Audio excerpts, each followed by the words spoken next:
नमस्कार दोस्तों, हमारे YouTube चैनल पर आप सभी का बहुत बहुत स्वागत है।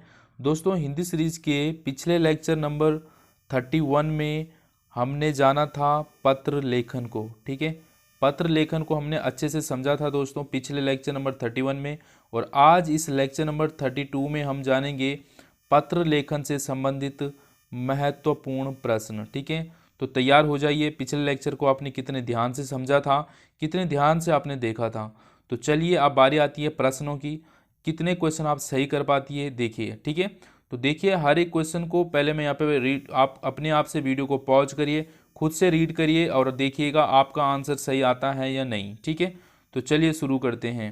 पहला क्वेश्चन आपके सामने है, किसी सरकारी अधिकारी को लिखा गया प्रार्थना पत्र या शिकायत पत्र किस प्रकार के पत्र की श्रेणी में आता है? तो आपके सामने जो है चार ऑप्शन है: आधिकारिक पत्र, शासकीय पत्र, व्यापारिक पत्र और व्यक्तिगत पत्र। तो आपको क्या इसका सही आंसर लग रहा है? आप लोगों ने सोच लिया होगा, नहीं सोचा तो वीडियो को पॉज करिए, खुद से आंसर लगाइए, आपको क्या लगता है। ठीक है, रिकॉल करिए जो आपने पिछला लेक्चर पढ़ा है। अगर आपने पिछला लेक्चर नहीं देखा तो पहले उस लेक्चर को देखिएगा। तो आप यहाँ पे समझ सकते हैं। देखो, अगर आपको इतना ध्यान नहीं आता, आप इसको समझ के देखेंगे तब भी आप आंसर लगा सकते हो। सरकारी अधिकारी को लिखा गया पत्र, देखो सरकारी अधिकारी को लिख रहे हैं प्रार्थना पत्र और शिकायत पत्र। ठीक है, तो सरकारी अधिकारी को लिखा जा रहा है तो एक आधिकारिक पत्र हो जाएगा ना, समझ रहे हो। अधिकारी को संबोधित कर रहे हैं ना आप, क्या करें, एक अधिकारी को लिख रहे हैं तो अधिकारी को अगर आप संबोधित करते हुए एक पत्र लिख रहे हैं तो वो आधिकारिक पत्र के अंतर्गत आ जाएगा, जिसको हम ऑफिशियल लेटर भी कहते हैं। क्लियर है। अब शासन के द्वारा, जिसमें एक विभाग से दूसरे विभाग को लिखा जा रहा है, ठीक है, उस शासन के अंतर्गत आ जाएगा शासकीय पत्र। व्यापारिक पत्र, व्यापार में जो पत्र लिखा जाता है, व्यापारियों के मध्य में जो पत्र व्यापारिक आगे, व्यक्तिगत रूप से जो लिखा जाता है किसी सगे संबंधी को, वो व्यक्तिगत पत्र के अंतर्गत आता है। ठीक है, तो आप जो है ध्यान से पढ़ेंगे आंसर वैसे भी निकल आएगा। डन है, तो इसका जो right answer option number A हो जाएगा। चलिए move on to next question. ये देखिए, सरकारी पत्र का वह कौन सा प्रकार है? ध्यान से समझिए इस प्रश्न को। सरकारी पत्र का वह कौन सा प्रकार है जिसमें पूर्व में लिखे गए पत्रों पर कार्रवाई के संबंध में अनुरोध निर्देश दिया जाता है? याद करिए, कार्यालय आदेश, परिपत्र, पृष्ठांकन, अनुस्मारक। चारों समझा रखे हैं। ठीक है, तो समझिए इसका आंसर क्या होगा। तो इसका आंसर आप आराम से दे सकते हैं। देखो, मैंने आपको याद करो, मैंने आपको बताया था जब कोई पत्र लिखते हैं, आपने किसी को पत्र लिखा और उसका कोई जवाब ही नहीं आया तो आप क्या करते, एक पत्र और लिखते ताकि वो जवाब मिल जाए आपको। ठीक है, तो वही यहाँ पे बताने की कोशिश की गई है। सरकारी पत्र का वह कौन सा प्रकार है जिसमें पूर्व में लिखे गए पत्र, देखो पूर्व में मतलब पहले लिखे गए पत्रों पर कार्रवाई के संबंध, मतलब पहले जो पत्र लिखा गया उस पर आप कार्रवाई की जा रही कि आप उसको काम को करिए। ठीक है, उसको जवाब मांगने के लिए फिर से आप कर रहे हैं तो ठीक है, पत्रों पर कार्रवाई के संबंध में अनुरोध और निर्देश दिया जाता है, उसको हम क्या कहते हैं? अनुस्मारक कहते हैं। देखिए, ये आपको मैंने अच्छे से समझाया भी था। देखो, अनुस्मारक मैं आपको एक बार फिर से बता देता हूँ, यहाँ पे देखिएगा। ये अनुस्मारक मैंने आपको बताया था ना, जब मैंने क्या 20 दिसंबर को आपको एक पत्र लिखा था जिसमें विज्ञान के संबंध में मैंने कुछ आपसे शोध मांगा था, बट आप जो है शीघ्र से उसको अनुरोध करें। ठीक है, तो यही था, इसमें बताया गया था ना अनुस्मारक। जब कोई चीज़ आपने लिखा है और उसके बाद उनको याद, उसका रिप्लाई नहीं आता तो आप उसको दोबारा लिखते हैं। ठीक है, तो वही था अनुस्मारक। ठीक है, तो यही इस तरीके से क्वेश्चन बनाया जाता है, आपको आना चाहिए। ठीक है, चलिए नेक्स्ट क्वेश्चन की तरफ चलते हैं। देखिए, सरकारी पत्र की भाषा हो सकती है, जो सरकारी पत्र हैं उसकी भाषा कैसी हो सकती है? केवल राजभाषा वाली होनी चाहिए, केवल वैकल्पिक राजभाषा, राजभाषा या वैकल्पिक राजभाषा, या कोई भी सुविधाजनक भाषा होनी चाहिए। इंपॉर्टेंट क्वेश्चन है। सारे क्वेश्चन जो है दोस्तों मैंने ढूंढ ढूंढ के निकाले हैं, जो पिछले किसी एग्जाम में पूछे गए हैं आपके। ठीक है, वहाँ से मैंने ढूंढ ढूंढ के निकाले हैं क्वेश्चन, तो सारे इंपॉर्टेंट है। तो समझ जाइए, एक ही क्वेश्चन आना है इस टॉपिक से बस, तो ये कोई इतना हार्ड नहीं बनेगा। इन्हीं में से आपको एक क्वेश्चन देखने को मिल सकता है। ठीक है, तो क्या है इसमें, सरकारी पत्र की जो भाषा हो सकती है कैसी हो सकती है? तो दोस्तों आपको पता होना चाहिए, इसको जो correct answer option number C है। ठीक है, राजभाषा या वैकल्पिक इसका करेक्ट आंसर हो जाएगा दोस्तों। ठीक है, ये है देखो हमारे जो भारत में राजभाषा है, यह इसके अलावा जो है हमारे राज्यों में अलग अलग उनकी जो है राजभाषाएं भी, अलग अलग राज्यों की अलग अलग जो है वहाँ की भाषाएं भी हैं, ठीक है।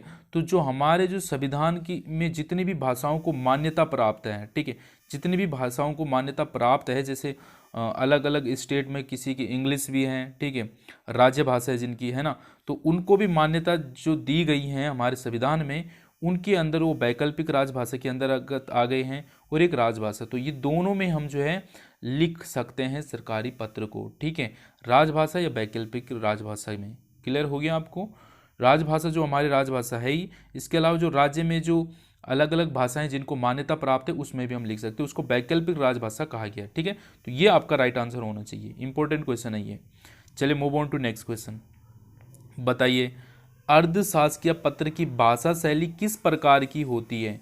अगर आपने इस क्वेश्चन का आंसर नहीं दिया तो समझ लीजिए आपने जो पिछला लेक्चर देखा ना, आपने ध्यान से देखा ही नहीं है, और आप अपने आप को एक और चीज़ बोले कि आप अच्छे से लेक्चर देखते ही नहीं हैं, अपने आप को ये ज़रूर बोलें, ठीक है, और तब ध्यान से देखिएगा एक बार फिर से देखिएगा। ये मैंने अच्छे से बताया है, मैंने आपको बताया था जो शासकीय पत्र की भाषा शैली कैसी होती है। तो अब आपको मान लो आपको अर्धशासकीय पत्र याद नहीं है, तो आपको औपचारिक पत्र तो पढ़ाया है, अनौपचारिक पत्र तो पढ़ाया है, ठीक है, इनको आप ध्यान से देखिए। अब आपको मैंने बताया था जो औपचारिक पत्र होते हैं वो क्या होते हैं और अनौपचारिक पत्र क्या होते हैं, ये भी मैंने बताया। औपचारिक पत्र क्या होते थे? जिनको आप कार्यालय विभागों को लिखते हैं। अनौपचारिक पत्र जो आप सगे संबंधी अपने रिलेटिव दोस्त उनको लिखते हैं, ठीक है। तो ये मैंने एग्जाम्पल भी दिया था, जब आपकी जो यूके SSC में सिलेक्शन हो जाएगा तो अपने पापा को लेटर लिखेंगे, अब मेरे लिए जो एक अच्छी सी बीवी देखो, ठीक है, पत्नी शादी करनी है अब, तो वो उसको आप किसको लिख रहे हैं? अपने पापा को लिख रहे हैं, अपने फादर को लिख रहे हैं, तो वो आप अनौपचारिक में आ जाएगा, ठीक है, इनफॉर्मल, ये बताया था। तो यही मैंने एक और चीज़ बताई थी अर्धशासकीय पत्र में, मैंने एक चीज़ बताई थी, इसमें हम क्या लिखते हैं, ये क्या होता था, अर्धशासकीय जो पत्र हैं इसमें क्या करता है, जो अपने ही विभाग में, ठीक है, एक अधिकारी जो है अपने दूसरे अधिकारी को लिखता है और उसमें क्या लगाता है, वो प्रिय शब्द का यूज करता है, बोलता है ना, ये मैंने आपको बताया था। तो जो ये प्रिय शब्द वगैरह का यूज हो रही है, ये भाषा कैसा है, कैसी भाषा है ये अनौपचारिक वाली आ रही है ना, जैसे सगे संबंधियों को हम लिखते हैं अपने, ठीक है, तो ये भाषा जैसे प्रिया लिखा जाता है। अर्धशासकीय पत्र को मैंने अच्छे से समझाया था आपको, विद एग्जाम्पल के साथ मैंने बोला था अर्धशासकीय पत्र के वो अर्धशासकीय पत्र क्या होता है, मैंने आपको बताया था। इसमें जो है ये गोपनीय होता है, इसमें क्या विभिन्न अधिकारियों के बीच में ये लिखा जाता है, बोला था ना मैंने, जो ये अर्धशासकीय पत्र ये गोपनीय होता है और एक अधिकारी अपने दूसरे अधिकारी को के बीच में भेजता है इसमें, और इसमें मित्रता का भाव होता है, जैसे प्रिया लिख के, प्रिया मोतीलाल जी ये काम करवा देना भाई, ऐसे कुछ करके लिखते हैं। तो इसमें क्या हो रहा है, इसमें मित्रता का भाव रहता है, जैसे प्रिया हो गया, श्री ऐसे लगा देता है। तो ये जो शब्द हैं ये किसके अंतर्गत आ रहे हैं, अनौपचारिक के अंदर आ रहे हैं ना, क्योंकि अनौपचारिक हमने पढ़ा था क्या, इस सगे संबंधियों को जो लिखे जाते पत्र, मतलब ऐसी भावना आ रही है। तो अर्धशासकीय पत्र की भाषा शैली हमेशा अनौपचारिक होती है, ये आपको समझना है, ठीक है। आशा करता हूँ अब आपको क्लियर हो गया। अगर आपको नहीं समझ आ रहा ना अभी भी, तो आपको पिछला लेक्चर ध्यान से देखना एक बार दोबारा, ठीक है। चलिए अब मैं आशा करता हूँ आपको अच्छे से क्लियर हो गया होगा। अर्थशास्त्र के पत्र की भाषा शैली अनौपचारिक है, ये तो ठीक है, पर क्यों है वो भी मैंने आपको बता दिया है, ठीक है। Move on to next question. देखिए अर्धशासकीय पत्र किस प्रकृति के होते हैं? जो अर्धशासकीय पत्र हैं वो किस प्रकृति के होते हैं? सार्वजनिक पत्र होते हैं, गोपनीय पत्र होते हैं, ए और बी दोनों, यह प्रकृति निर्धारित नहीं होती है। अभी अभी तो मैंने बताया जो अर्धशासकीय पत्र होते हैं वो क्या होते हैं, अधिकारियों के बीच में होते हैं, मतलब सरकार के विभिन्न अधिकारियों के बीच में लिखे जाते हैं, आपस में ही लिखे जाते हैं, ठीक है। और इसमें क्या होता है, इसमें ये कैसा होता है, गोपनीय लिखा जाता है। क्यों गोपनीय लिखा जाता है इसको भी बता देता हूँ, देखो समझो इसको। देखो एक अधिकारी ये है, मान लो ये अधिकारी है, अब होता है कि मतलब मान लो इनको पता चलता है यार ये वाला अधिकारी है ना उल्टे उल्टे काम कर रहा है, मतलब नकल करवा रहा है किसी एग्ज़ाम में, ये कुछ घूसखोर है, ऐसा कुछ है ये, ठीक है, ये अधिकारी। तो क्या किया जाता है, ये जो है किसी दूसरे अधिकारी को एक लेटर लिख सकता है कि भाई इसकी जांच करो, इसकी जांच करो। तो ये क्या है, एक सार्वजनिक नहीं हो सकता ना, तो ये गोपनीय में एक अधिकारी जो दूसरे अधिकारी को लिख सकता है कि ये बड़ा अधिकारी इसको लिख रहा है कि भाई इसकी जो है ये नकल करा रहा है, ये घूसीखोर है, इसके बारे में हमें पता चला है, ठीक है। इसकी शिकायत या जांच करने के लिए जो है ये इसको एक गोपनीय पत्र लिख सकता भाई, गोपनीयता का, ठीक है। तो क्या होता है इसमें, ये जो पत्र है अर्धशासकीय होते हैं, जो ये गोपनीय के अंतर्गत भी आते हैं। तो मैंने दो चीज़ बताई थी ना आपको, ठीक है। ये क्या होते हैं, अधिकारियों के बीच में होते हैं, और क्या होता है इसमें, गोपनीयता होता है, इसमें प्रिया डियर का यूज भी होता है, ठीक है। तो इस तरीके से हमने इसको बता दिया। तो अर्धशासकीय पत्र की जो प्रकृति है वो गोपनीयता होती है, ये हमने समझा दिया है, ठीक है। चलिए आगे बढ़ते हैं।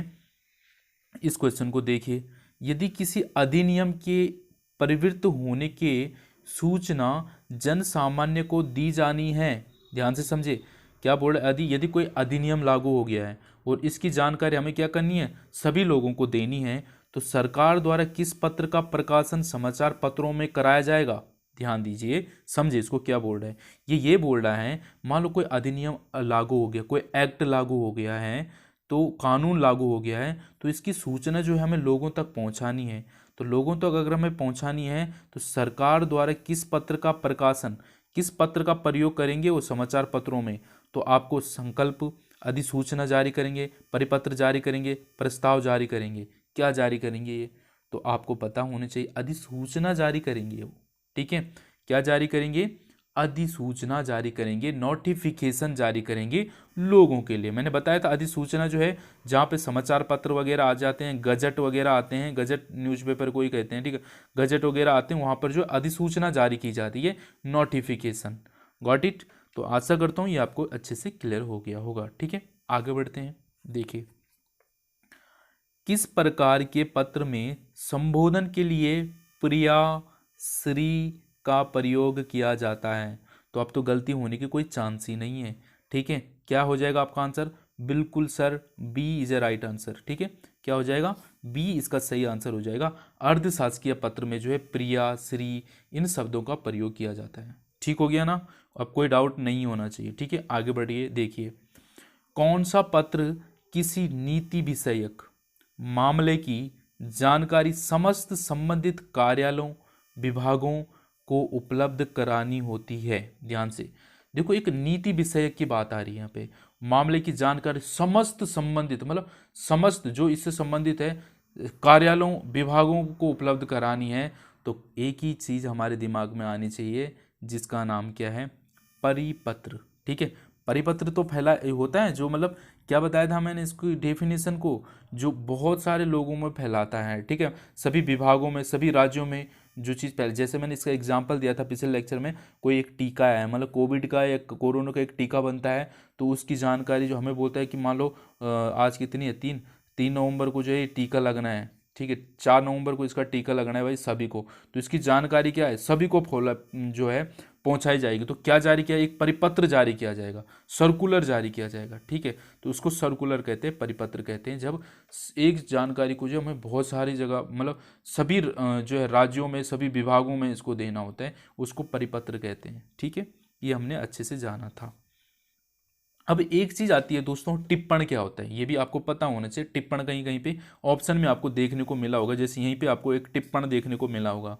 तो ये टिप्पण क्या होता है, टिप्पण कोई कुछ खास नहीं है। टिप्पण की अगर मैं सरल शब्दों में बताऊं आपको, तो किसी भी विचाराधीन पत्र के, मतलब कोई एक पत्र है उसको सुगम और सरल बनाना है हमें। मान ले मैं आपको एक लेटर लिख रहा हूँ, मैंने इसमें बहुत सारी लेटर में पूरी रामायण लिख दी है, ठीक है। जैसे मैंने कल आपको ग्रुप में भेजा था, इतनी रामायण लिखी है उस ग्रुप, ठीक है। तो उसमें जो अगर मैं बुलेट्स बना के ऐसे हेडिंग करके लिखता हूँ 2-3 चीज़ें, उसको मैं सरल बना के जो करता हूँ, मान लो मैंने इतना इतना बड़ा पेज लिख दिया, बहुत सारी रामायण लिख दी, और लास्ट में उसमें क्या करता हूँ, बुलेट्स बना के लिखता हूँ 1-2, उसमें आपको जो है सारी जानकारी जो इसमें है वो सारी इस बुलेट्स में भी मिल जाएगी आपको, मतलब सरल बना दी है भाषा को, इससे आपको क्लैरिटी मिलेगी। तो मतलब जो आप पत्र में लिखते हैं उसको सुगम और सरल बनाने के लिए टिप्पणी लिखी जाती है, वही टिप्पणी कहलाती है। मतलब जो है टिप्पण का मुख्य उद्देश्य जो होता है, विचाराधीन पत्रों से संबंधित सभी बातों को इस प्रकार प्रस्तुत कर देना है कि उसकी बातें स्पष्ट हो जाए और अधिकारी को निर्णय लेने में कठिनाई ना हो, ठीक है, समझ गए। मतलब जो आप पत्र लिख रहे हैं उसको जो है सरल बनाना है, ताकि जो पढ़ेंगे उस पत्र को, अधिकारी पढ़ेगा तो वो उस चीज़ में जो है आसानी से उसको समझ जाए और अपना निर्णय ले पाए, ठीक है। तो यही है, बाकी आप समझ सकते हैं। आपके पास जब ऑप्शन आएंगे, ऑब्जेक्टिव का क्वेश्चन आएगा, तो आज मैं उम्मीद करता हूँ अब आपसे गलती नहीं होगी। ठीक है, तो यहीं पे इस लेक्चर को ख़त्म करते हैं और आशा करता हूँ आपको ये समझ आ गया होगा। थोड़ी सी एक और जानकारी ये आपको यहाँ पे दिख रही है, इन सबको आप अच्छे से पढ़ें, इनको पढ़ेंगे तो आप ज़्यादा क्लैरिटी मिलेगी। ठीक है भाई, एक एक दिन तो दे एक एक दिन एक टॉपिक को अच्छे से कवर कर लो। आपने पत्र लेखन पढ़ा था ना, तो पत्र लेखन के पीछे पड़ जाओ। आज इसको ख़त्म करना है, कुछ भी तरीके हर एक क्वेश्चन को इसके कवर कर दो। इनको पढ़ो, डिटेल से पढ़ो, कार्यालय आदेश क्या होते हैं, ये इसका फॉर्मेट क्या होता है। ठीक है, यहाँ से भी क्वेश्चन बन सकते हैं, तो ये चीज़ें आपको देखनी है भाई अच्छे से। इसके अलावा दोस्तों हमारा जो ये मैंने आपको बताया था ना, औपचारिक पत्र और अनौपचारिक पत्र, ठीक है, तो इन सबको आप पढ़ें भाई, आपको मिल रहा है। इसके अलावा दोस्तों मैं आपको बताऊं, हमारा जो ये बैच चल रहा है, लक्ष्य बैच हमारा स्टार्ट होने वाला है बहुत जल्दी ही। इसमें हम जो है ये सारी चीज़ें, इसके अलावा दोस्तों हमारा जो है लक्ष्य बैच शुरू होने वाला है। यूके ट्रिपल एस 746 पोस्ट के लिए स्पेशल ये बैच हमारा चलाया जा रहा है। इसमें हम सारी चीज़ें कवर करेंगे। लाइव क्लासेज होगी, रिकॉर्डेड क्लासेज आपको मिलेगी, पीडीएफ और नोट्स वगैरह आपको सारे मिलेंगे। यहाँ पे टेस्ट सीरीज होगी, पूरी गाइडेंस मिलेगी आपका जब तक आपका ये एग्ज़ाम नहीं होता है दोस्तों। रेगुलर टेस्ट क्विजेस, आपको पूरा सिलेबस इसमें कंप्लीट किया जाएगा। ठीक है, ये हमारे यहाँ पे व्हाट्सअप नंबर है, आप अगर इसमें ज्वाइन होना चाहते हैं, ठीक है, हर एक चीज़ आपको मिलेगी। मतलब आप अगर इस कोर्स को ज्वाइन करते हैं तो आपको बस मतलब ना तो कोई किताब खरीदने की ज़रूरत है, ना ही आपको कहीं और भटकने की ज़रूरत है। आपको सारी चीज़ें आपको यहाँ पे मिलेगी। ठीक है, ये चीज़ें आप देख सकते हैं क्या क्या है आपको यहाँ पे मिलने वाला है। ठीक है, ये आप यहाँ पे इसको पढ़ सकते हैं किस तरीके से। ठीक है, इसका जो है दोस्तों, आप ज़्यादा जानकारी के लिए जो है आप मुझे इस पर कॉल कर सकते हैं या व्हाट्सअप कर सकते हैं। ठीक है दोस्तों, ये नंबर आप यहाँ पे देख पा रहे होंगे। ठीक है, चलिए इस वीडियो में इतना ही। वीडियो अच्छा लगा है तो लाइक करें, कमेंट करें, शेयर करें अपने दोस्तों के साथ। Thanks for watching and thank you.